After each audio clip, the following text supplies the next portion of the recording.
Halo para kader di seluruh Indonesia, selamat datang di video tutorial Kader Posyandu.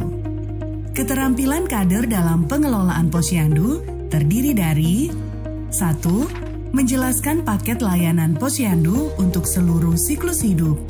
2. Melakukan pencatatan dan pelaporan. 3. Melakukan kunjungan rumah. 4. Melakukan komunikasi efektif.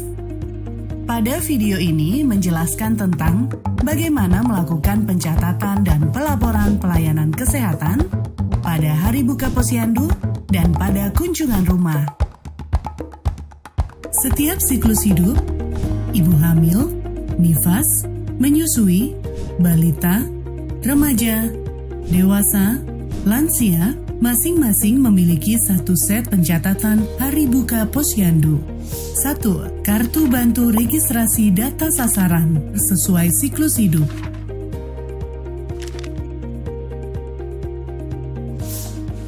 2. Kartu bantu pemeriksaan sesuai siklus hidup.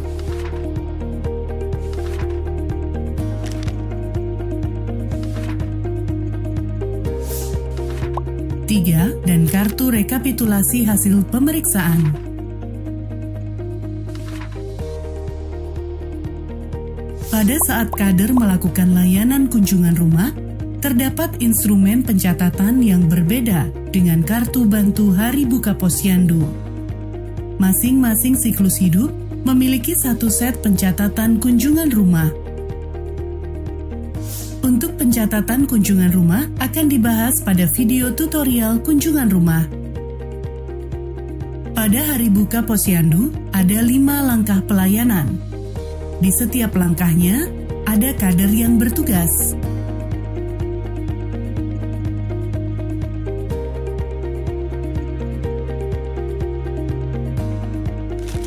Persiapan yang dilakukan oleh kader: kartu bantu registrasi data sasaran sesuai siklus hidup.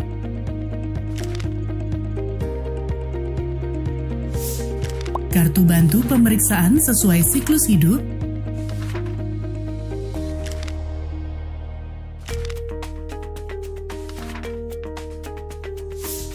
Dan kartu rekapitulasi hasil pemeriksaan.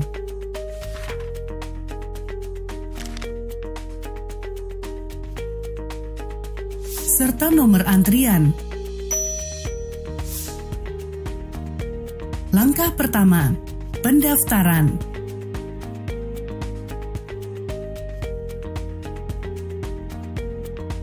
Kader akan mengisi data sasaran atau buku bantu registrasi sesuai siklus hidup, mengisi data identitas sasaran pada kartu bantu pemeriksaan sesuai siklus hidup,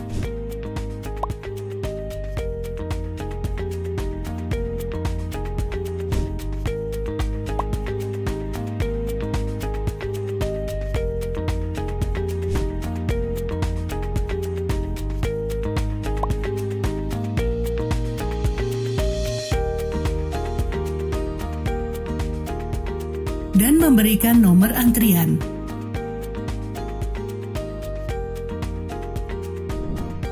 Langkah kedua, penimbangan, pengukuran, dan deteksi dini faktor resiko oleh kader. Hasil penimbangan dan pengukuran diisi pada kartu bantu pemeriksaan sesuai siklus hidup pada kolom kuning tua. Pada sasaran ibu hamil atau ibu menyusui, kader bertugas mencatat penimbangan berat badan, pengukuran lingkar lengan atas, pemeriksaan tekanan darah pada kolom kuning tua di kartu bantu pemeriksaan. Pada sasaran bayi, balita, dan anak prasekolah, kader bertugas mencatat hasil penimbangan, pengukuran panjang badan atau tinggi badan, lingkar kepala, lingkar lengan atas pada kolom kuning tua pada kartu bantu pemeriksaan sasaran bayi, balita, dan anak prasekolah. Pada sasaran usia remaja, kader bertugas mencatat hasil penimbangan berat badan, pengukuran tinggi badan. Pada remaja usia di atas 15 tahun, dilengkapi dengan pengukuran lingkaran perut, pemeriksaan tekanan darah, pada kolom kuning tua pada kartu bantu pemeriksaan anak usia sekolah dan remaja. Pada sasaran usia dewasa dan lansia, kader bertugas mencatat penimbangan BB, pengukuran tinggi badan, pengukuran lingkar perut, pemeriksaan tekanan darah pada kolom kuning tua di kartu bantu pemeriksaan.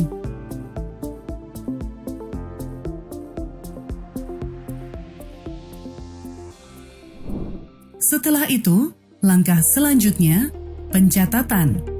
Tugas kader melakukan pencatatan hasil penimbangan berat badan, pengukuran tinggi badan atau panjang badan pada kolom kuning muda di kartu bantu pemeriksaan sesuai siklus hidup.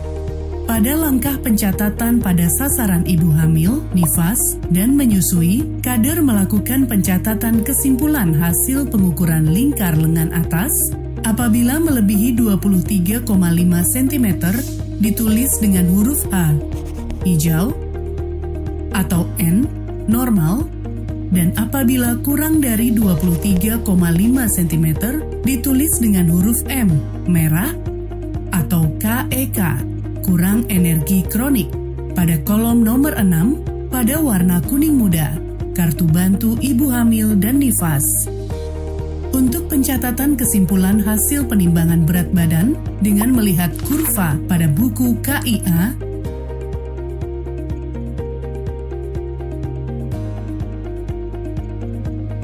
dan hasil pemeriksaan tekanan darah dilakukan oleh petugas kesehatan. Pada langkah pencatatan untuk sasaran bayi, balita, kader melakukan pencatatan plotting hasil penimbangan berat badan dan pengukuran panjang badan atau tinggi badan pada kartu menuju sehat, KMS, dalam buku KIA, serta melakukan pencatatan kesimpulan hasil penimbangan bayi atau balita dengan berat badan naik ditulis huruf N dan berat badan tidak naik ditulis huruf T pada kolom nomor 5 dan 6, dan kesimpulan hasil lingkar lengan atas ditulis gizi kurang dengan huruf GK atau normal dengan huruf N, atau kurang dari normal dengan huruf KN pada kolom kuning muda nomor 13 kartu bantu pemeriksaan. Pencatatan kesimpulan hasil pengukuran berat badan per panjang badan, berat badan per tinggi badan, umur 0 sampai 5 tahun, dan hasil pengukuran berat badan per umur, berat badan per panjang badan, atau berat badan per tinggi badan, serta kesimpulan hasil lingkar lengan atas bayi, balita, dilakukan oleh tenaga kesehatan pada kolom berwarna kuning muda. Pada langkah pencatatan untuk sasaran usia sekolah dan remaja, dewasa, dan lansia dilakukan oleh tenaga kesehatan pada kolom berwarna kuning muda. Langkah keempat adalah pelayanan yang terdiri dari pemberian imunisasi, vitamin A, obat cacing, tablet tambah darah, pemeriksaan gula darah sewaktu, pemberian makanan tambahan, PMT, screening TBC, kesehatan jiwa, penyakit paru obstruktif kronik, PPOK, atau disebut juga dengan PUMA, aktivitas kehidupan sehari-hari, AKS, dan screening lansia sederhana, SKILAS. Berdasarkan hasil pemeriksaan menggunakan alat atau wawancara, baik yang dilakukan oleh kader maupun yang dilakukan tenaga kesehatan, hasilnya akan dicatat pada kolom warna biru muda pada kartu bantu pemeriksaan sesuai siklus hidup. Pada langkah sasaran ibu hamil, nifas, dan menyusui berdasarkan hasil screening gejala TBC, pada kolom berwarna biru, kader mencatat dengan menuliskan ya atau tidak pada kolom nomor 9 sampai dengan 12 di kartu bantu pemeriksaan. Memantau konsumsi tablet tambah darah, menuliskan ya setiap hari atau tidak setiap hari pada kolom 14. Jika memantau konsumsi makanan tambahan ibu hamil kurang energi kronik KEK, di kartu bantu pemeriksaan ibu hamil, nifas, menyusui, pada kolom 16 tuliskan ya setiap hari atau tidak setiap hari. Pemberian tablet tambah darah dilakukan dan dicatat oleh tenaga kesehatan. Pelayanan pada sasaran bayi atau balita. kader mencatat pada buku KIA, yaitu pemberian vitamin A, dengan menuliskan tanggal pemberian pada bulan Februari dan Agustus, halaman 69. Selanjutnya, kader mencatat ya atau tidak pada kolom nomor 21 pada kartu bantu pemeriksaan berdasarkan hasil pelayanan yang diberikan, berupa screening TBC pada kolom nomor 14 sampai dengan 17, pemberian ASI eksklusif pada kolom nomor 18, pemberian MPASI pada kolom 19, dan jika menemukan gejala sakit, dituliskan pada kolom 25, dan jika dirujuk, maka berikan tanda checklist pada kolom 26. Pemberian imunisasi dan obat cacing dilakukan serta dicatat oleh tenaga kesehatan.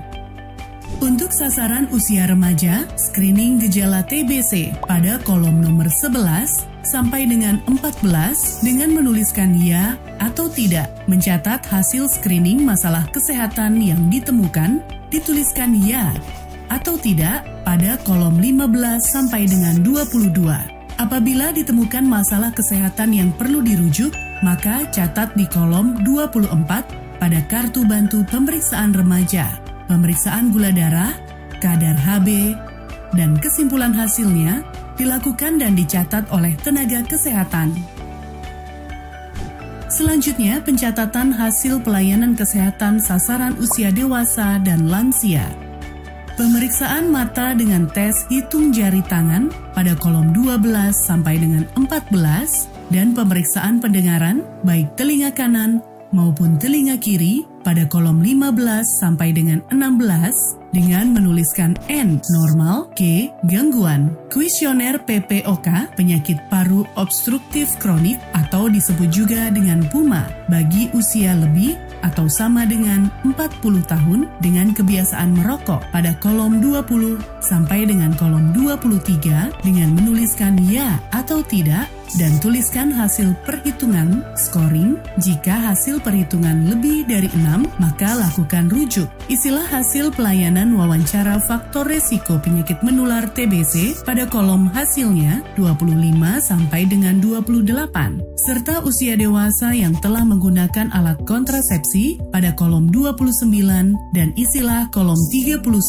jika ada yang perlu dirujuk. Rapid test gula darah dilakukan oleh tenaga kesehatan dan dicatat untuk kader.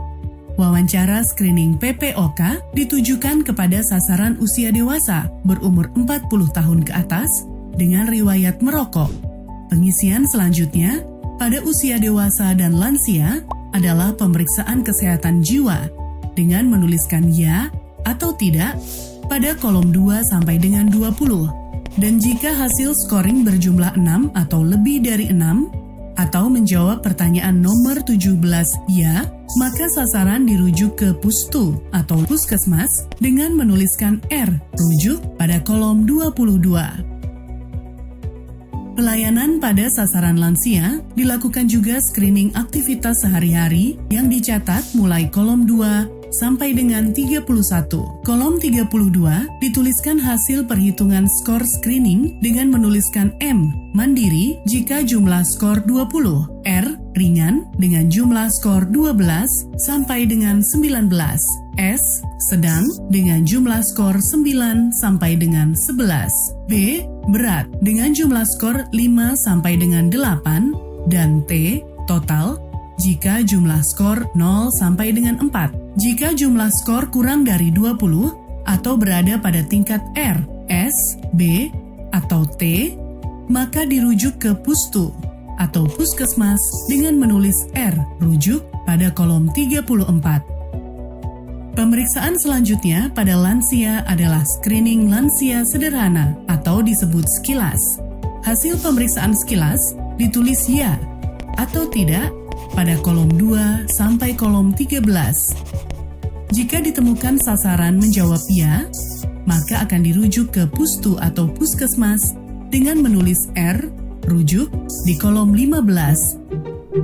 Terakhir, pada langkah penyuluhan, kader akan mencatat materi edukasi yang diberikan sesuai kebutuhan atau hasil pemeriksaan screening pada setiap siklus hidup pada kolom berwarna ungu. kader melakukan rekapitulasi hasil pelayanan Hari Buka Posyandu di luar waktu pelayanan menggunakan kartu atau buku bantu rekapitulasi hasil pemeriksaan sesuai siklus hidup. Langkah-langkah dalam melakukan rekapitulasi hasil pemeriksaan sesuai kelompok siklus hidup. 1. Kader mengumpulkan kartu bantu pemeriksaan setiap sasaran sesuai kelompok siklus hidup.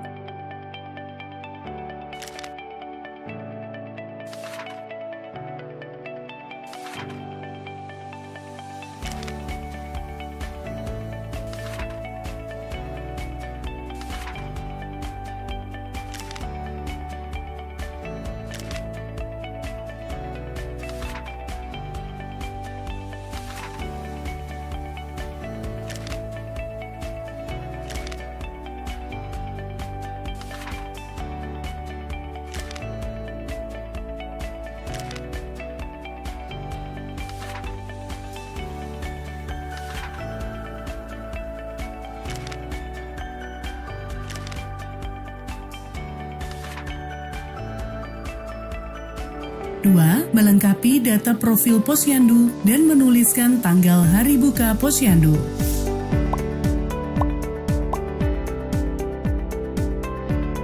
3. Menghitung jumlah sasaran per kelompok siklus hidup, baik yang datang dan tidak datang ke posyandu.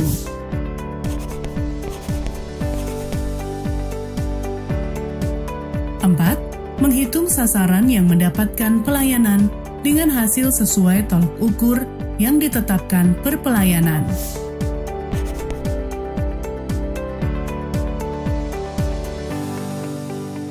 5. Menghitung sasaran yang perlu mendapatkan rujukan. 6.